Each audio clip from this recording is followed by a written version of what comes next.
There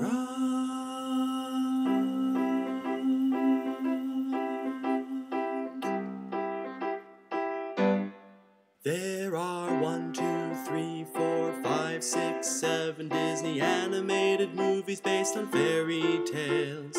Snow White, Cinderella, Sleeping Beauty, Little Mermaid, Beauty and the Beast, Aladdin and Tangled. And there's 1, 2, 3, 4, 5, 6, 7 ways that Disney movies screw with fairy tales. Or at least 7 that we've talked about. So just that things don't get hopelessly mangled before we get too far into this last round, before a winner we can anoint. Let's go through the other 6 ways we found in the review up to this point. The good guys often can be found with their virtues built up while they've been torn down, while the bad guys go the other way and will do most anything to make the good guys pay. Love interests we often find get more emphasis and more screen time. And what carries the movie in the end are the sidekicks and the comics and the animal friends. And they introduce these subplots too, just in case the primary plot falls through. And the animation is the best, though at times it's a little bit obvious. And now that we've done this recap, the question that you might be asking, what's the 7th way they screw with fairy tales? What's the deciding test? What's the brilliant argument you all will make to see which one is best? And are you really gonna do it in song? It's not easy to intuit. How long do you think we can keep this up before we run out of rhyme? So how does Disney change the story, aside from subplots and making things less gory? What comes next? A real-life context.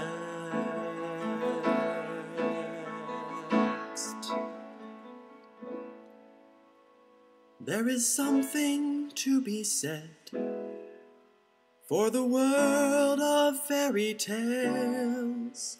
Dead isn't always dead, and the real world often pales in comparison. These stories live in relative ambiguity, with no setting or context to give, no footing in reality. That is why these stories still exist. They subsist on the contexts we provide. Every time we take our kids aside and read a tale as old as time and tide. How Snow White did this, I don't really know. Story's pretty weak as far as fairy tales go. It offers little, except that hope and purity are best, and that these things can bring you back from the dead, I guess. And the movie offers much the same, while also putting in place the name of Disney as the land of dreams, where nothing's as bad as it might seem. And if we only wait for some time, our prince or princess will come. And if it weren't for this call, would Snow White even be known at all? And Sleeping Beauty might have even less to offer than Snow White, but though it might have good intent, the movie isn't an improvement. The padding makes a dull tale even duller than it was, and the place they really fail is in not focusing on the fairies, because that's where the true interest lies. The rest is Snow White in disguise.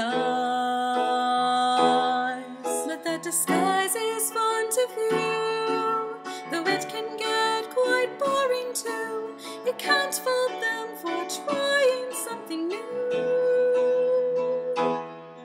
And there's something to be said for the drama of our two estate heads not knowing whether their daughter's alive or dead. Though it was done better in Tangled, which is kind of like Sleeping Beauty fully realized. They give the context for just about everything, from her long hair to her healing singing, to why magical tears fall from her eyes. Beauty and the Beast gives us the human face by showing us why it all took place and how they reacted to it. And Aladdin allows us to see an important lesson in honesty and the way something is and how we choose to view it.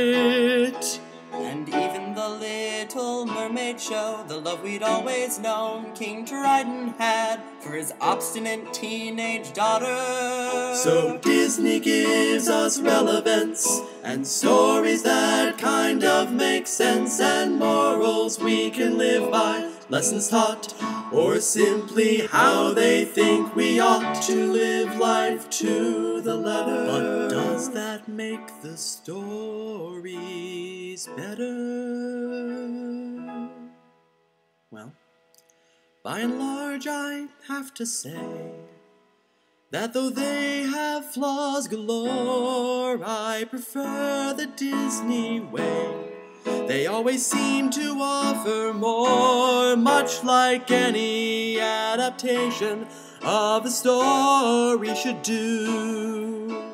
And the long duration of the legacy they knew as new life is breathed inside.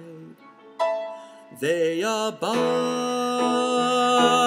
in the hearts of young and old as another fairy tale to hold, although the story's already been told. So though Jack Sipes might not agree, I think the stories are marginally better in the Disney movies.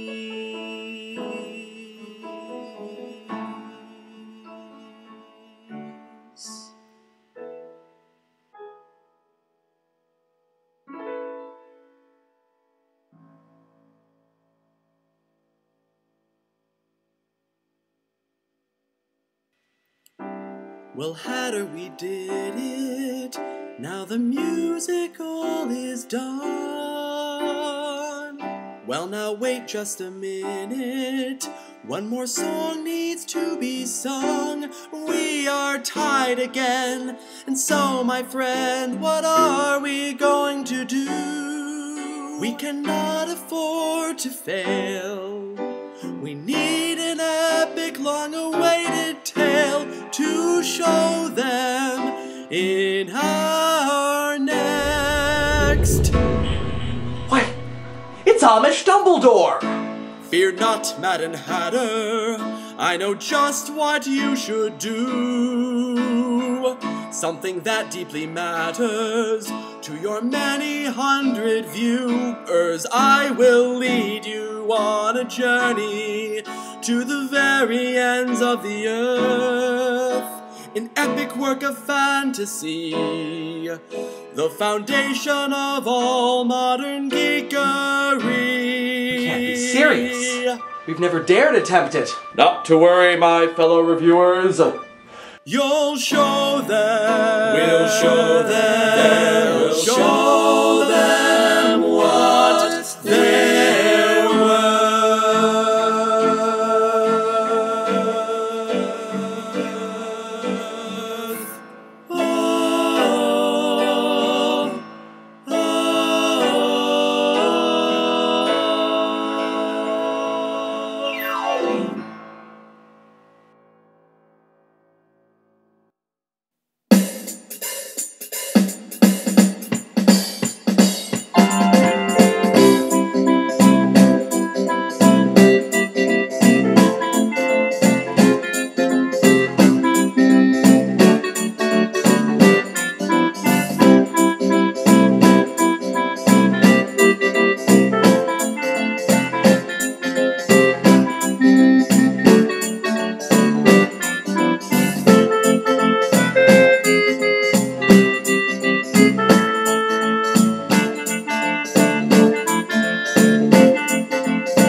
Yeah, I mean, why does he have to wear that? Why the game quit? Why don't we go here's what I don't understand. The wizard's hat, right? Wear that. Wear that hat number 2. Otherwise, it doesn't go anymore. That's the deleted scene in my my problem is that I don't like the rat. What about that guy? Number 2 place in my own. I think it's better in the series. Who is that? I've never seen him before. Quite nicely, and I think it's largely because of my... You didn't catch What was I doing? I was taking out to Scotty. Shouldn't you be editing Scotty. right now, editing that? He's standing right there. It's a cast party. This is actually There's happening. nobody there. In real life.